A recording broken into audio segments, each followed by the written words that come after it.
Hello, everyone, and very welcome. So this is the introduction to the BA in Dance and Choreography at the Danish National School of Performing Arts. There are still a few people dropping in, I can see, so I'm a little bit hovering to see if more people show up. But I can start telling you at least about what this webinar is going to look like. So we'll start. You can already see probably, I don't know exactly how it shows up on your screen, but there are 5 of us here. Next to myself, and as you can even see probably in the pictures of us, you will also see our functions. So we'll start by introducing ourselves, and then I'm going to be explaining a little bit about the program. Now, throughout the whole session, there is a Q&A function, and someone already used it here to say I can only see one person. I think that might be the structure, that you only see the person speaking. So when other people start speaking, someone else will pop up on your screen. So I don't have the same display like you have, so I see all 5, but you will see us all when we speak later on. So anyway, someone noticed the Q&A function, and that was what I was just going to say, that throughout our introduction here, you're free to write into the Q&A. I think it's better that we keep the questions for the end, but it doesn't mean that you need to wait until the end to write them. Like that, you can already fill in your questions while we go, and then we can come to them at the end. If there is something that you didn't hear, we'll try to keep an eye on the Q&A and help each other out. So if there was like something that wasn't clear or so, maybe we can clarify it right away. But if not, we will come to the questions afterwards.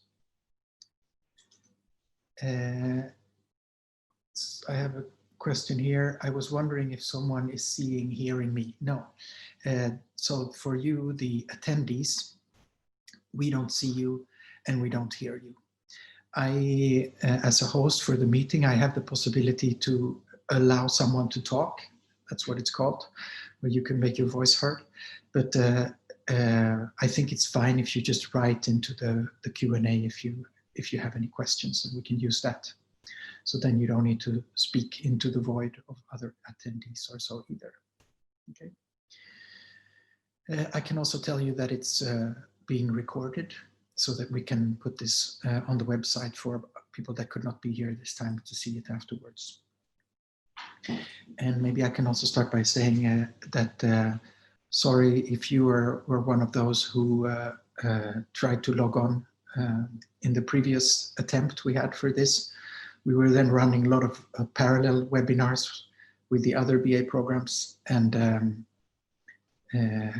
we had technical issues, so we had to lock our cancel hours to not interrupt the other ones.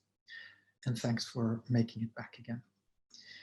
Okay, so I'm going to go to the topic instead.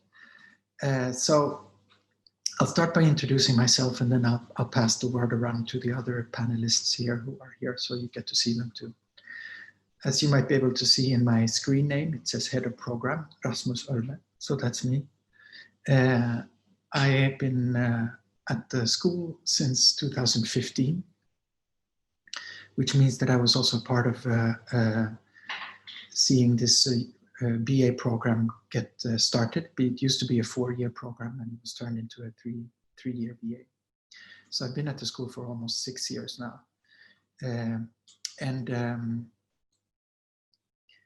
Before coming to Denmark to do that, I started first, I was educated in Stockholm, and then I had a freelancing career as a dancer, and went on to choreographing eventually, and then came back to Stockholm, where because I was mostly living in Brussels for about 12 years. And then when I came back to Stockholm, I did a PhD here at the Uni Arts in Stockholm, in choreography, and finished that in 2014, and then started working in Copenhagen 2015. So that's a little bit my background, just to give you an idea. And then I'll see if I can pass the word over to someone else here from the faculty to see if you see their face instead of mine. So Malin, could you start? Yes, hello. So I'm faculty member and my name is Malin Astner. I am from Sweden and I was educated also in Stockholm at what was then called Danshögskolan, now called Uni Arts. And after graduation in 2002, I was freelancing as a teacher, a performer, and rehearsal director. And I've been at the school since 2016. Yeah, Tiziana? Hi, my name is Tiziana and I'm a faculty teacher at the program, and I have been for the last 4 years. I was born and raised in South Africa and completed my dance training at the Tshwane University of Technology.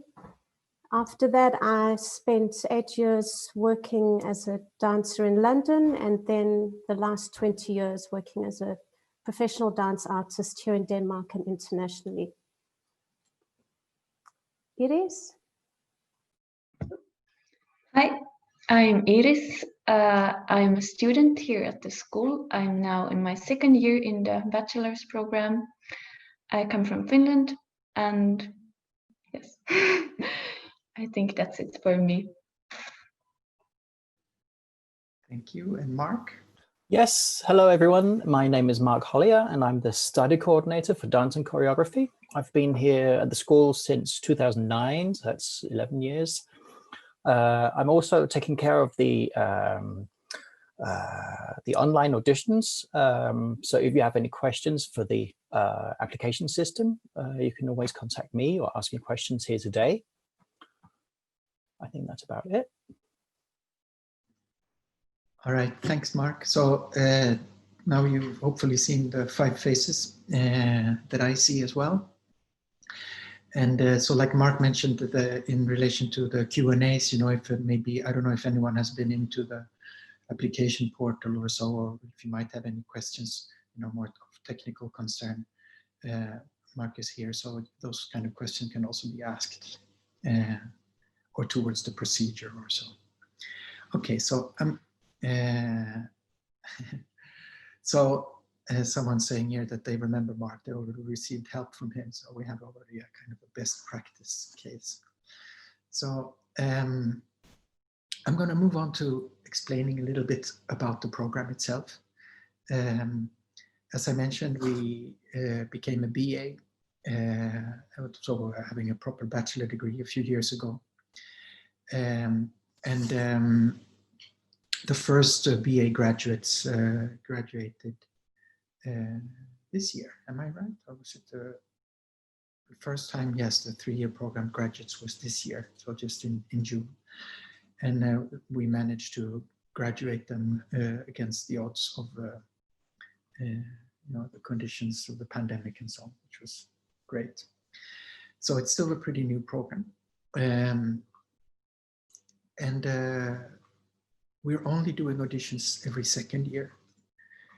Previously, when it was a 4-year program, that meant that there was always 2 year groups at the same time. There would be a 1st year and a 3rd year, and then a 2nd year and a 4th, and keep going like that. And now that it's only a 3-year program, we still decided to maintain the auditions only every 2nd year, which means that right now, when we have a 2nd year, the year group that Iris is in, there is only 1 group. So the new group that will be starting next semester will then be the 1st year together with the 3rd year, and so on. So I wanted to say something about the dance and choreography first title. And I've prepared a little pedagogical tool here for us. Let's see. So hopefully you can see a whiteboard here now, where with two circles, one saying dance and one saying choreography. And I just draw those just to exemplify a little bit how we relate to this dance and choreography. Because on one hand, you know, as the picture sort of depicts right now, there are two different entities, you know, one circle being dance and one circle being choreography. And that's one way what one could understand dance and choreography, you know, like as two separate things. But, and now here comes the move. If I do this instead, then there is an intersection between those two circles, right? So this part here. And that would be then the dance and choreography, you know? So not the two separates, but the part where these two subjects intersect with each other. So this is sort of just to visualize a view of what that dance and choreography is. So that means that it's a kind of an investigation into how that is shared. On one hand, that might seem obvious, you know, the connection between dance and choreography has maybe been, you know, just assumed. And then there, throughout like, let's say late 90s and early 2000s, there was a kind of an expansion about the notion of what choreography could mean, which is also how it's usually referred to, the expanded notion of choreography, that looked at how choreography could somehow be also extended outside dance or removed from dance to be looked at as a kind of organizational principles, more generally speaking.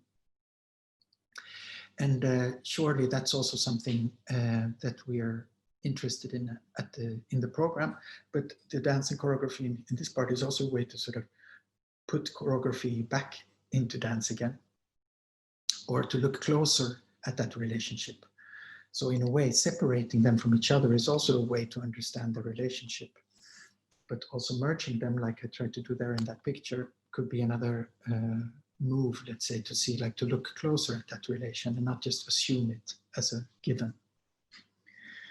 All right, so that's how the title of Dance and Choreography came about.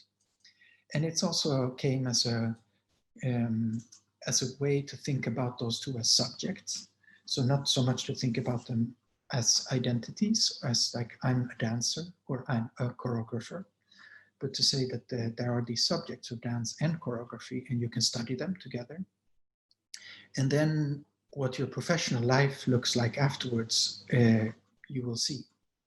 Some people, and that's also what I think has been happening maybe more and more, is that those lines between the author, the choreographer, and then the practitioner or executor as the dancer has blurred more and more.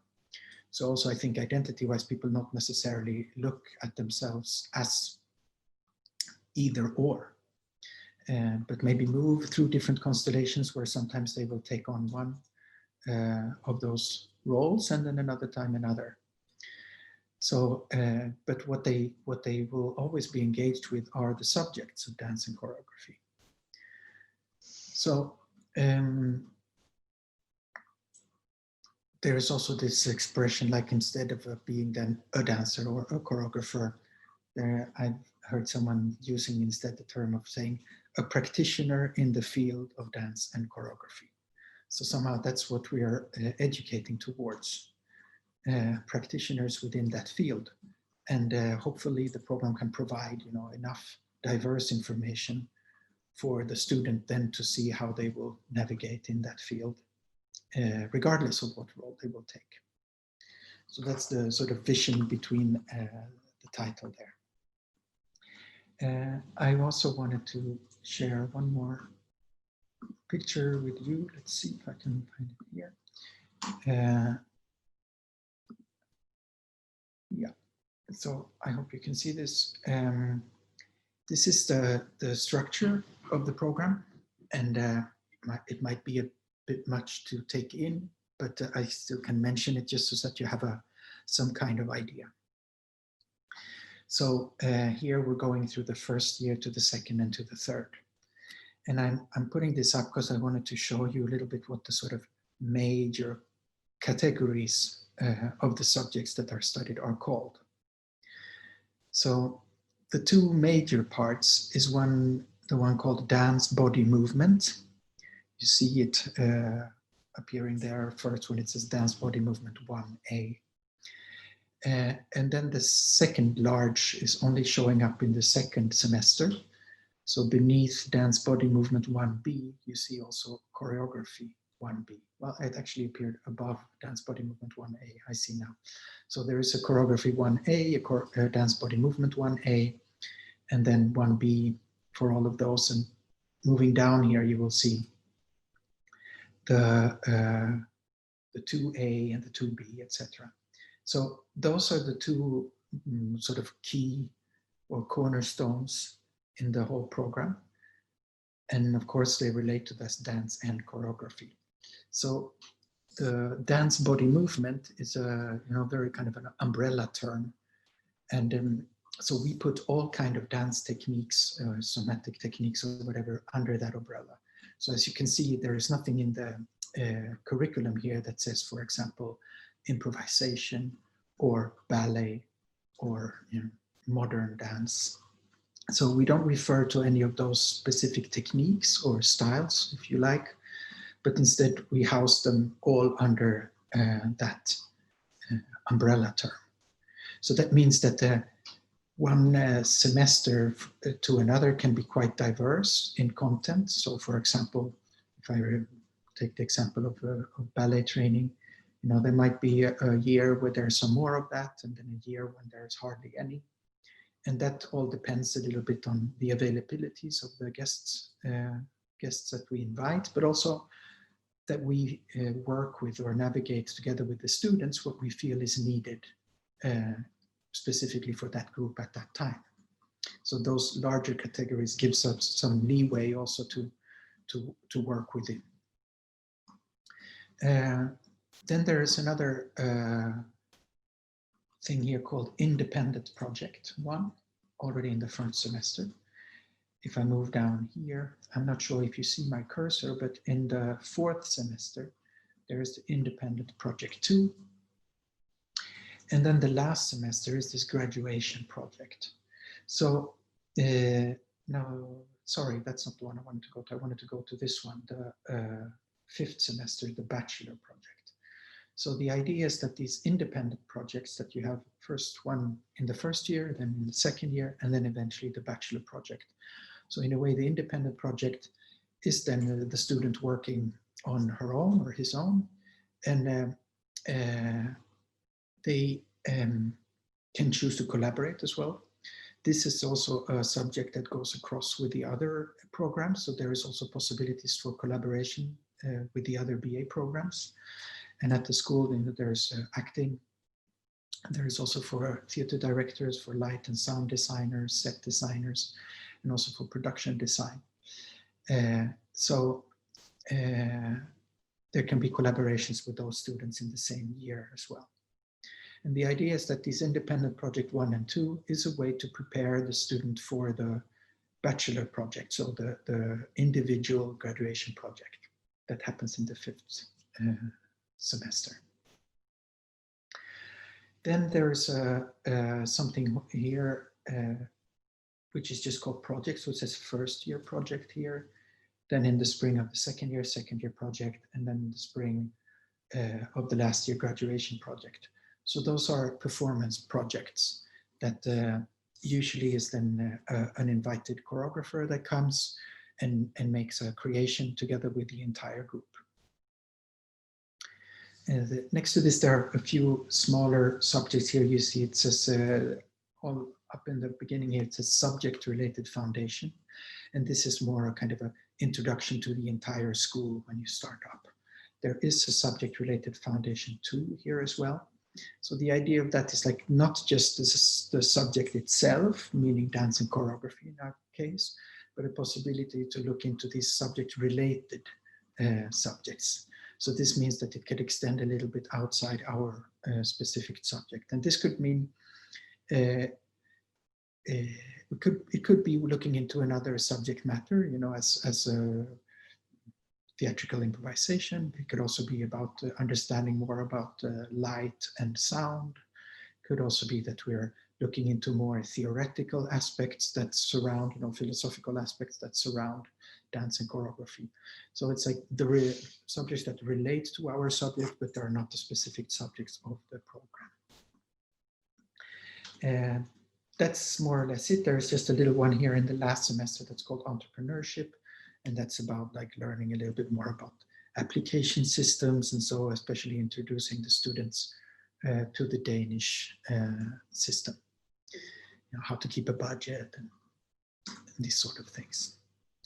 So those are the subjects of the program in all. I'm going to stop sharing the screen. So I think that's about it of the presentation of the program that I will do. I'm just going to say something about the department.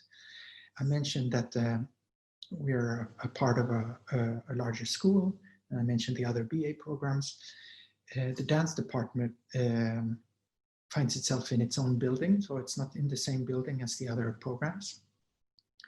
And in our building, or our dance department, there are also 2 more programs, 2 MFA programs.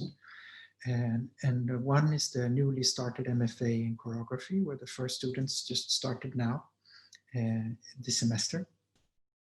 And there are only 3 of them. And then there's a program that has been running for quite some years. I think, I don't know exactly, but I would guess 10, 12 years at least. It used to be called Dance Partnership. And it was what is called in Denmark a diploma degree, which was not just an MFA degree, but it recently got accredited also a MFA degree. And so currently we also have 8 students, and they've also changed the name of the program then, and it became Dance and Participation. So that means right now we have 2 groups of MAs and 1 BA group. And then from next year, next school year, so from next fall, we will have 2 BAs and 2 MA programs running at the school. Now, those of you who haven't had a chance to visit the building, and we're not doing like a virtual tour here, there is a little video clip on the website that portrays a few students from a previous year. And there you know, it gives a little glimpse into the facilities as well, where you see the studios and the surroundings. And so you can go and watch that clip online if you haven't already. It gives you a little idea what it looks like.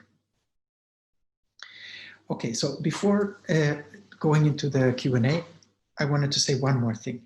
And it's about, you know, it's called Dance and Choreography, but it sort of assumes contemporary dance and choreography, as it's usually referred to. So, you know, if we would just look at the sort of Western tradition of staged dance and how it comes like from the classical tradition first, and then, you know, moving away from that into what became modern dance, and then eventually the development towards what has become contemporary dance. So this is, you know, is sort of assumed here, but not stated in the title of the program. So it might be good to mention that. That means that in this dance body movement, we can still bring in a lot of different genres and the different styles, but they are all sort of pointing towards a career within contemporary dance and choreography. And I understand contemporary not as a style of dance, but more maybe as a way to relate to dance as well.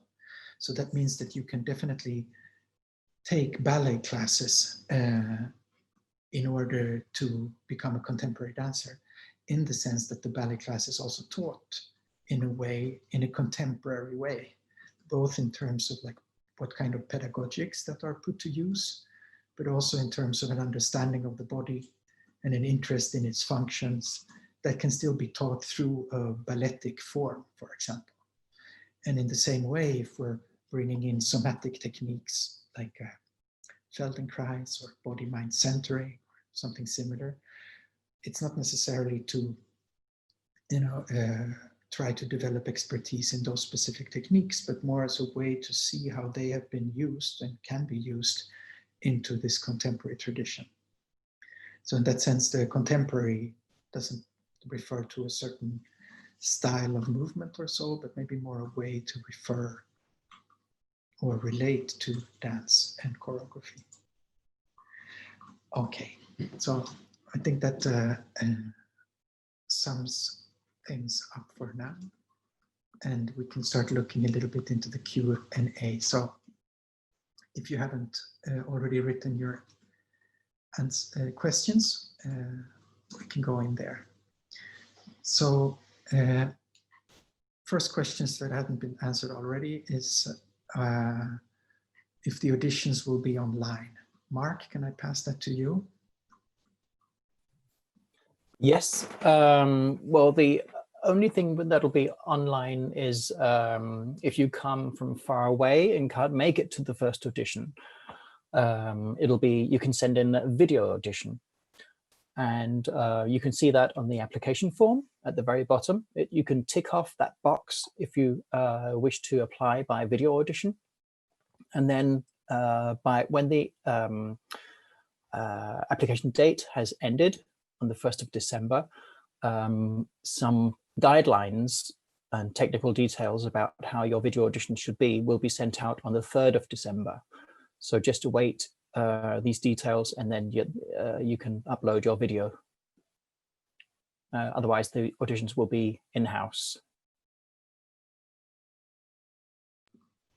Thanks, Mark. Yeah, so we have had this possibility before for some people, since the first round is also, the participation is quite short. It's only a couple of hours, the first round. And we receive all applicants, so we don't screen any before entering into the first.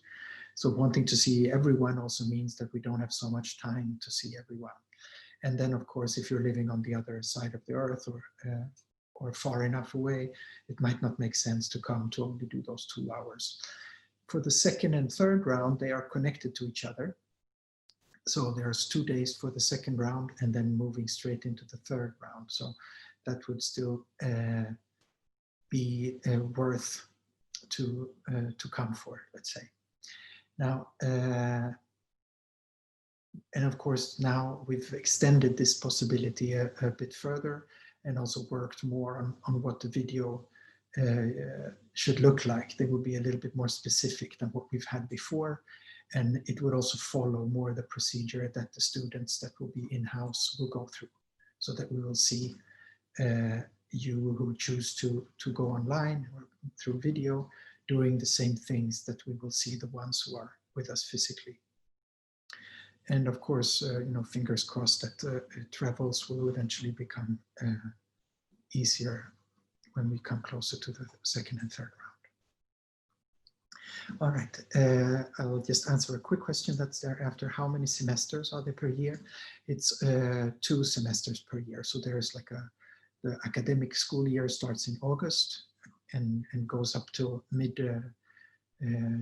It's quite a long semester in the Danish system. So usually we start mid-August already and until mid-December. And then we start mid-January again until mid-June. Then there's a question, how does a usual day look like? Iris, could I ask you to describe a usual day in your studies? Of course. So a usual day starts at 9 and finishes at 5:30. So it's quite long. And it divides into 2, into morning and afternoon. And in the morning, there's usually 2 classes. Then there's 1 hour of lunch break. And the afternoon is 1 chunk of 4 hours normally.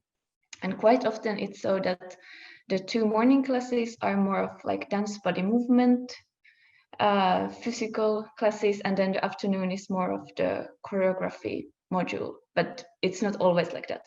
But this is a usual day. Yeah, and the morning classes are 1.5 hours, and then there's 15-minute break, and then 1 hour 45 minutes. Yeah. Thanks. Yeah, so that's the sort of standard that we usually run by. And then sometimes when we're involved, for example, during the individual projects, like I mentioned, when they're working individually, we still try to keep maybe one class in the morning so that the physical training is maintained. And then when we're in the production period, so the performance projects, there it can vary a little bit because usually when we have an invited choreographer over, we try to give them a little bit more of the day, and it might be quite physically demanding as well. So it would be a bit much if you have all the time 2 classes and then a full afternoon. So when in the performance projects, it varies a little bit, but just like it is described, that is the standard model. And then a question here: how many contact hours of dancing are there in a day, a week? So it might answer itself a little bit what Iris described here. You know, she said there's 2 classes in the morning, 1 hour and a half, 1 hour 45, and then another 4-hour chunk. So that will make about 7 hours or a little bit more per day. It might vary a little bit, you know, and there might be periods when there's time for reading or things like this. But again, as a standard model, that is. So there's a question here also: what are the exact subjects? Ballet, improv, and modern. You said already. What about contemporary, etc.? So I think in a way maybe I answered. I don't know exactly what time that question was asked in relation to my little discourse here, but so we don't really, in a way, we're considering those all contemporary, I would say. So even sometimes we would have I can take an example of a ballet teacher that has been guest teaching with us some time, Paul Lee. He is also a Feldenkrais practitioner. So inside his ballet class, you know, it could be quite mixed, starting first with half an hour of a Feldenkrais practice, then moving into a ballet, and you know, and so there are not so strict terms about like where is that line drawn, and a class could include improvisation in itself. I mean, if I take my own class as an example, if I'm teaching a technique class, there is definitely also improvisational elements in there, but there might also be more kind of technical exercises and phrases. And so in that sense, the divide, conceptually somehow is not made between one class and the other. There might be a ballet class that also works with improvisation, for example. So we try to not categorize it in that way. Do I have to take an IELTS exam? I'm not sure I'm familiar with the abbreviation, but I'm guessing it's about English, the level of English. If not, you can add your question, another question if I misunderstand you here. But no, if that is, then you don't. We do, it is definitely a admission criteria that you can understand and communicate in the language, which is English, enough to, you know, assimilate the program. But we are not making a test. I do know that we have the possibility to ask someone to make a test if we are worried that the level is not enough. But we don't have it as a requirement.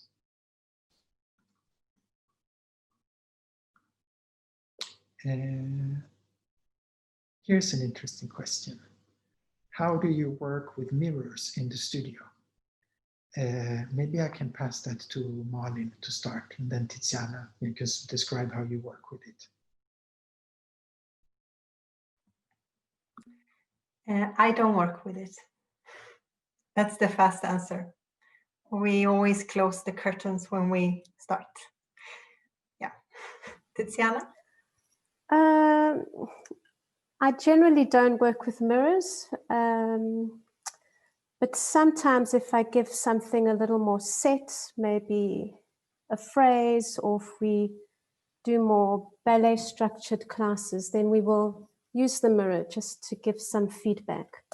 but as a whole, not a great deal of work with the mirrors. Yeah, and if I take myself as an example too, I also don't use the mirror. We have 2 large studios in the building, and it's only one of them that has mirrors. And it has sort of it's a kind of a rectangle studio space, and it has mirrors on the shorter side. And I usually use the space with the front to the long side instead. And also for the kind of work I'm doing, usually mirrors are not necessarily useful. We do sometimes work with relation to each other instead, that people are looking at you and trying to help you out. So you're using sort of the person to mirror, but not you looking at yourself in the mirror. So what kind of dancers are you looking for at the auditions and in general? So there are some admission criteria that you could look up in the study guidelines, where it says, these are the criteria that the panel will be looking at throughout the auditions. So it's probably because I won't be able to remember them all, and they are formulated in a better way than I will be able to sort of refer now to. But I could say a couple of things still. One is that there is definitely some kind of interest in physicality. So having the sort of a interest to movement and having the basic coordination and organizational skills to do that is definitely something we look at. But there is one requirement that we added in a few years ago. We call, if I remember right, the capacity to engage in complexity or something similar. I don't know if I'm phrasing it exact, and that I think is something very important, where it's also a kind of a self-driven.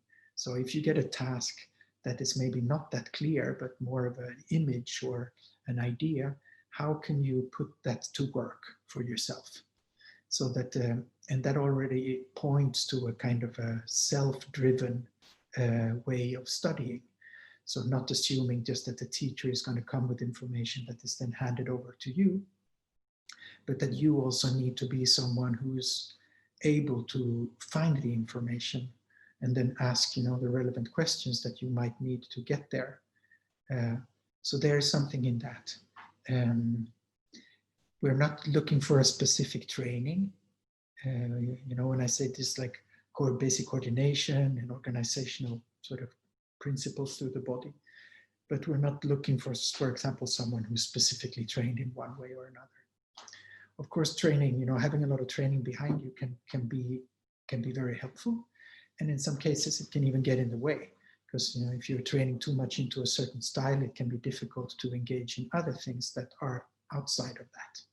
So there is a certain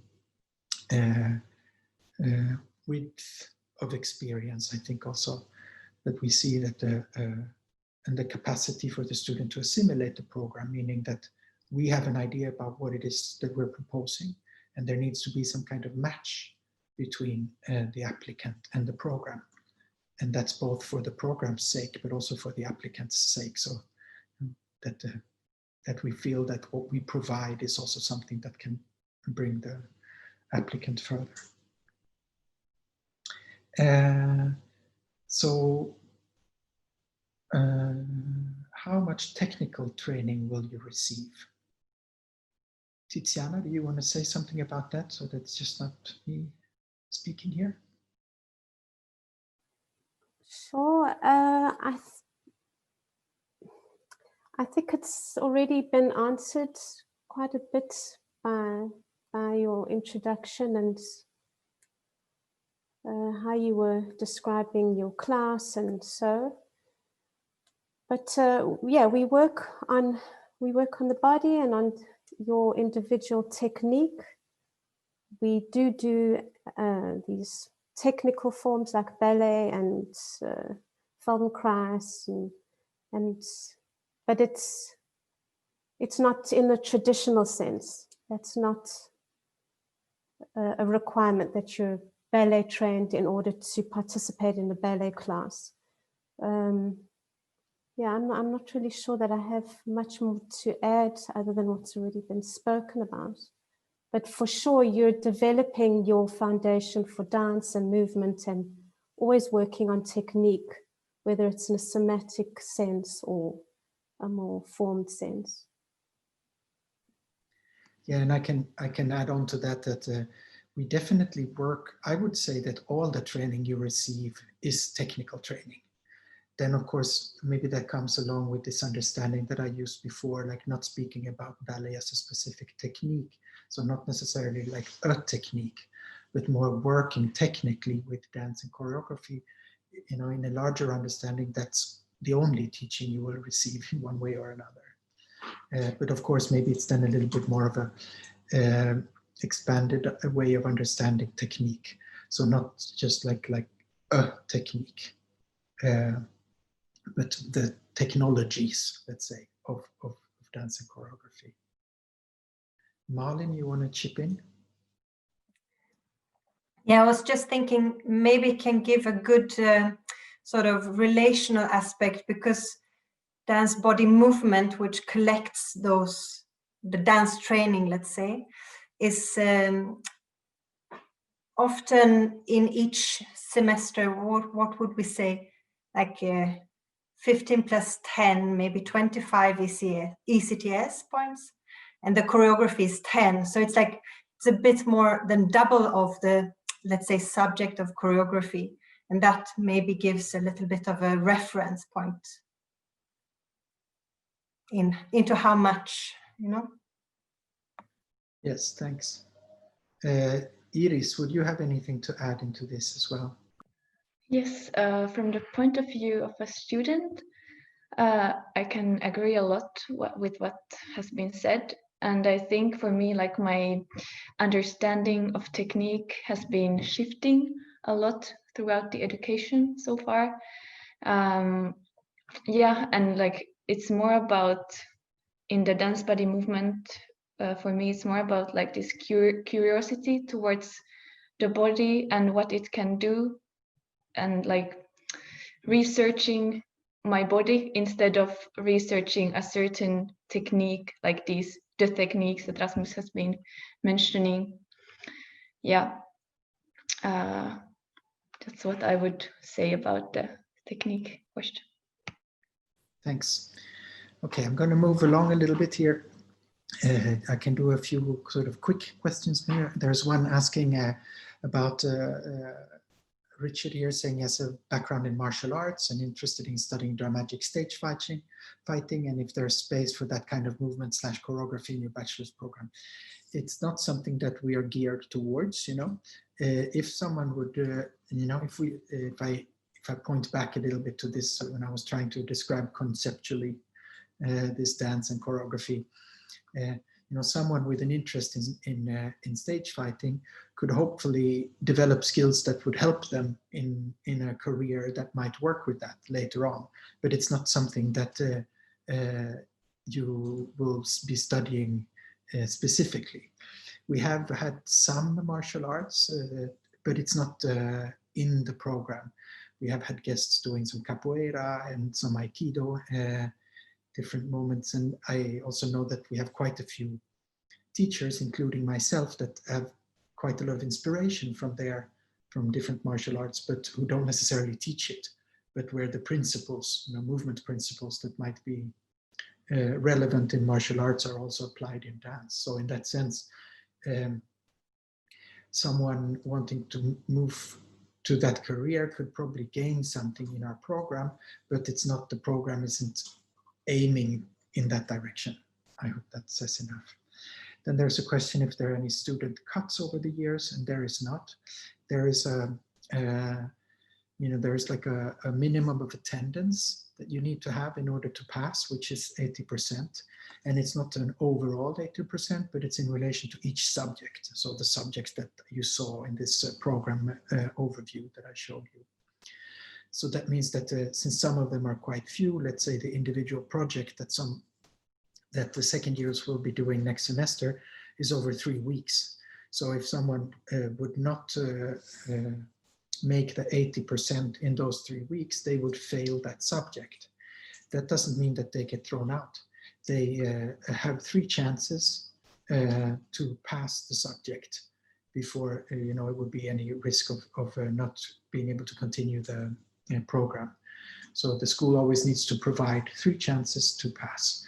Then there are 2 exams sort of happening throughout the year.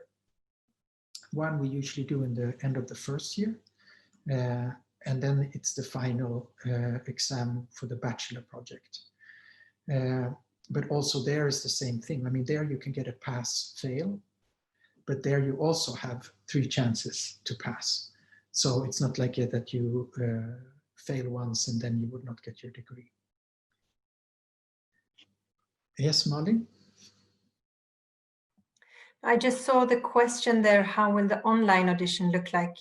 I know that Mark answered it before, but I just thought to say, just again, it's not really an online audition. It's submitting video material, just to say. It's not anything that happens online. It's something you submit. And all the information about that will be coming after the deadline of the application. Just to say.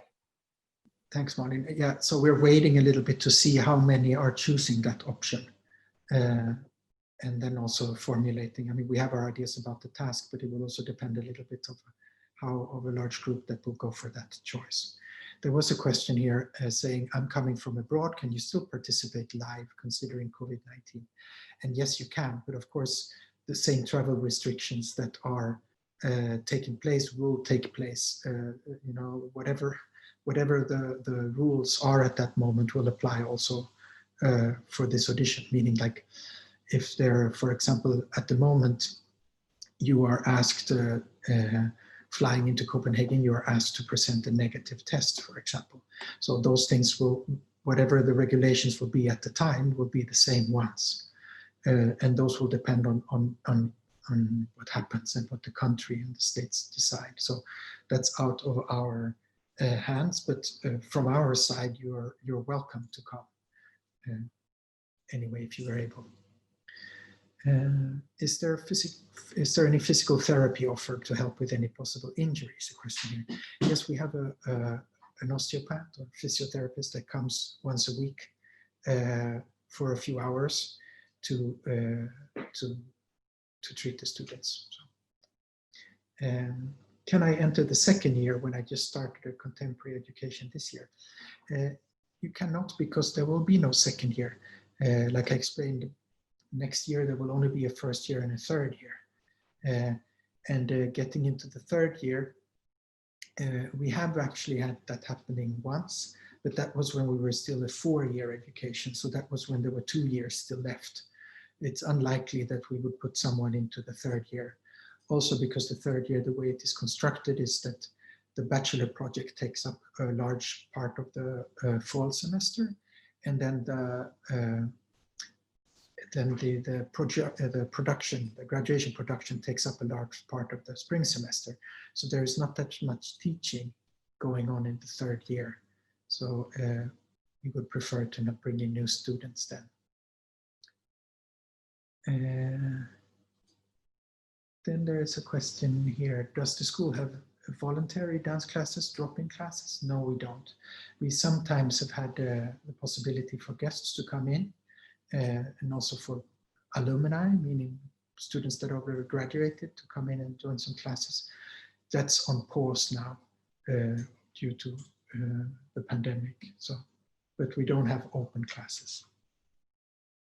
Do you have classes in dance, health, and anatomy? Not specifically. So again, I think I can refer a little bit to the things I've said, like when we have a Feldenkrais teacher or some other somatic, and I mean, even myself, when I'm teaching, although I'm not teaching specific anatomy or specific somatic technique, we will spend quite a lot of time sometimes looking at a skeleton and So there's a kind of functional anatomy that's being taught through the teaching, but we try to not have the separation between practice and theory so much. So you will encounter a lot of anatomical information also inside the dance classes, but it's not taught as a separate subject. Are there any theoretical subjects at the program? Well, that's a similar answer. We will usually include some, some dance history and so in these subject-related foundations that I mentioned, and also, so it's not formulated as a specific subject on its own. And also some of our guest teachers will definitely bring theoretical work into the work as well. So it depends more on the teacher, but it's not structured in the curriculum in that way. So how are the auditions carried out? You must have experience and knowledge of dance, very deep. Well, maybe I answered that question already. It really depends so much. We have some people that get into the program with quite little dance training, but of course they have a kind of a certain easiness of entering into it. So it's very difficult to say whether that's needed or not. It's so depending on the person themselves.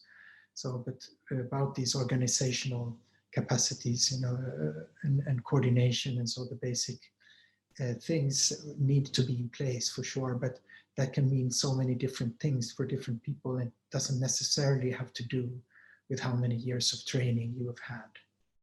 So I can't give a better answer than that. You also asked when the school day ends or starts. There's 9 to 5:30. So there was also a question here, is it only contemporary / ballet dancer who can sign up for the school? No. Then the admission criteria are the ones that they are, that you can look into, but there is not we're not saying, I'm saying which kind of tradition the school is working within, but it's not the description of what the applicant needs to be in order to apply.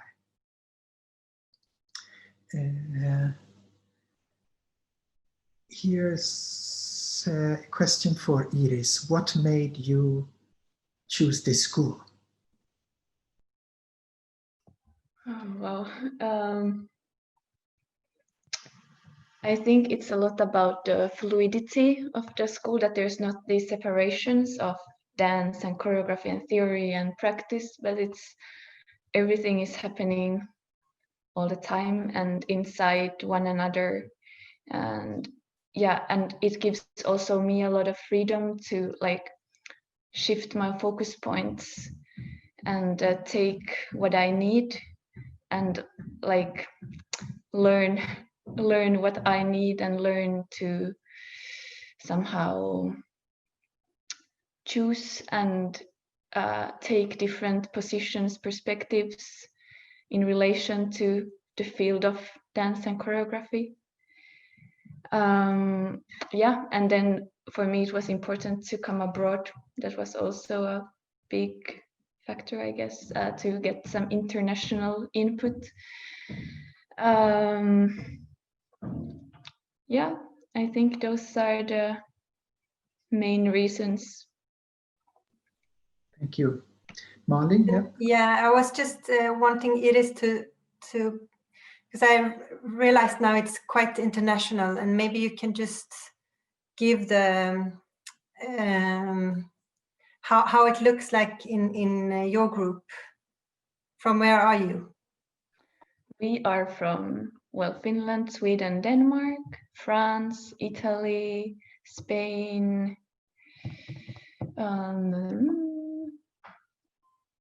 That's it, is it? Yeah. Then in the school in general, there's also people from Germany, from Greece, from Hungary, many places, but mainly Europe. Yes, so as kind of looking into the statistics in relation to that, like usually we've had about 1/3 of the group as Danes, another 1/3 from Scandinavia, and another 1/3 of international students, and mostly, almost exclusively Europe. but we have also had students from outside Europe. Then there's a question here, is there, if any, and how much preparation for the classes, readings, written assignments? There are some, not a lot, but there is some. And it's also not exactly inscribed into the curriculum of like that I can answer, like there are, 26 hours or something like that.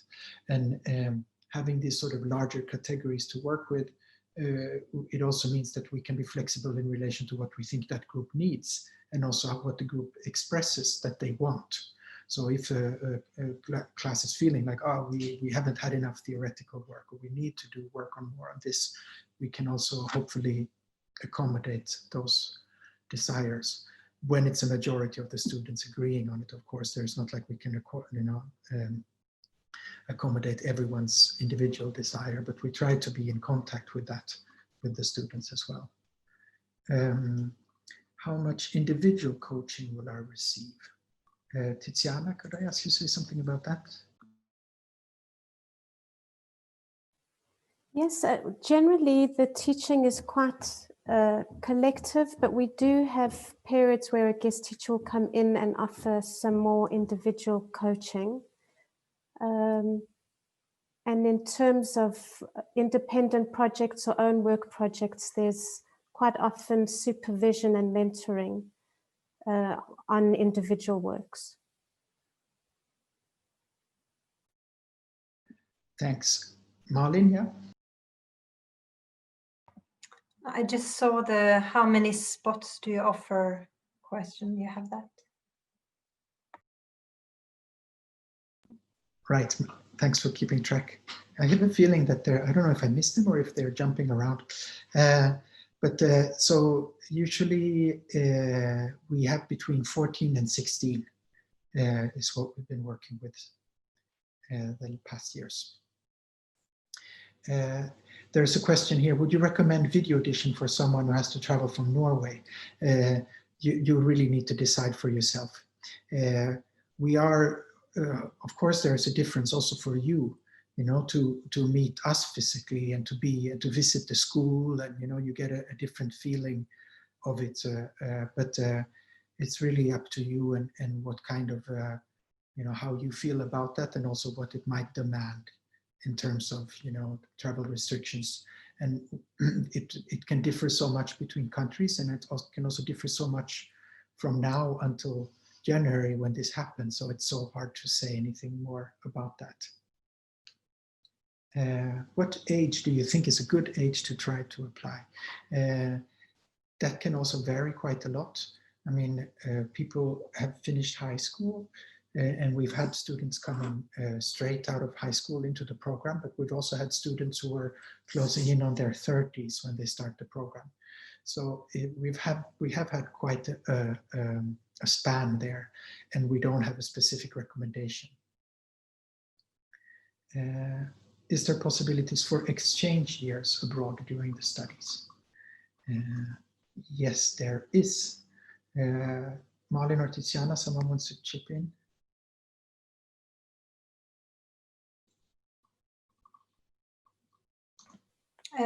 Sorry, confirm. Go on, Malin. Yeah, it's the Erasmus exchange program, normally for 1 semester. And yeah, normally there's a few, maybe 5 or 6 per year group that goes out, not in their first years, and maybe also not perfect to go in their last year, but in the second year there are possibilities to go for a semester. You can maybe add into that, Tiziana. No, not much more to add. Yeah, so I'm just seeing the time. Yeah, it's true. So just to say, yes, you have the possibility to go on this, and it's a minimum of 3 months to do an Erasmus exchange. So there was also another semester abroad here, and we answered.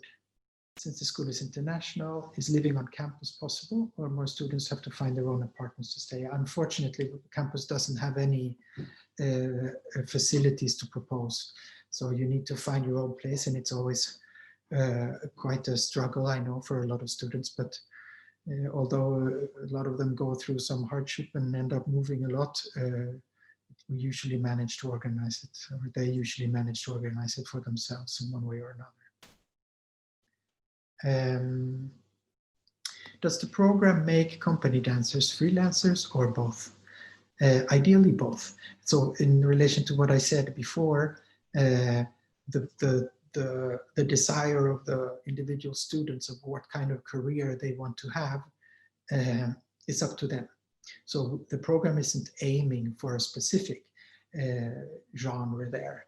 And it would be lovely, you know, to be able to host that kind of manifoldness and diversity in the group. At the same time, of course, we cannot answer to all. It's still we're not making individual study programs. You know, as a group, you go through the program all together. There are the individual projects and so where you can, you know, be more specialized in what you want to do. But what I could say also, of course, is that company dancer is also a vast term, right? Because there are so many different companies. So it depends a little bit which company we're talking about. And I think also the kind of rep company milieu is changing quite a bit. The way and what kind of choreographers they're inviting and what kind of expectations they have on a dancer to do in terms of being, you know, own creative work and not just as an executioner of someone else's work. So we don't specifically aim. What we could say though is like most of our graduating students have gone into freelance. There are examples of people who have been entering companies as well. So, but yeah, I think it depends more on what company and how you feel about it when you graduate the program. Let's see. Are there any financial supports in Denmark for international students that you can recommend? There you can get in Denmark, you get what's called SU, like a study support. As a student from abroad, to get it, you also need to do some work because like you need to meet a certain income in order to get the support, but you can get that. And those are for European students, I mean, the students part of the European community. You also don't then pay for the education. There is only kind of a registration fee to enter into the school. Unfortunately, for students from abroad Europe, you need to pay a tuition fee and it's quite expensive. You can find information about that on the website as well. Okay, I think I came to the last question. Do you teach techniques of artists like Laban, Bausch? Do students get to know dance history a little bit? Yes, no, we don't teach those techniques. You know, like I mentioned before, we don't really refer to a technique in that way.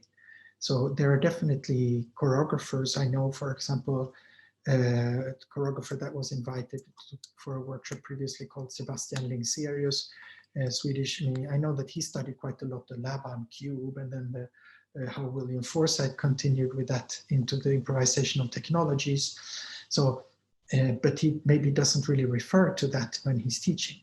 So like these informations might like be sort of implemented in teachings that you receive, but they're not taught as a thing in itself. So I only get SU if I work. Yes, if you're not Danish, you need to have a certain income in order to get that support. Okay, now as I said, I don't know if how it actually works, these Q&As, because they seem to jump back and forth a little bit, but I've come to the end of my list here anyway. And it's also getting a little bit late here. We passed the hour. So I think it might be time to round up.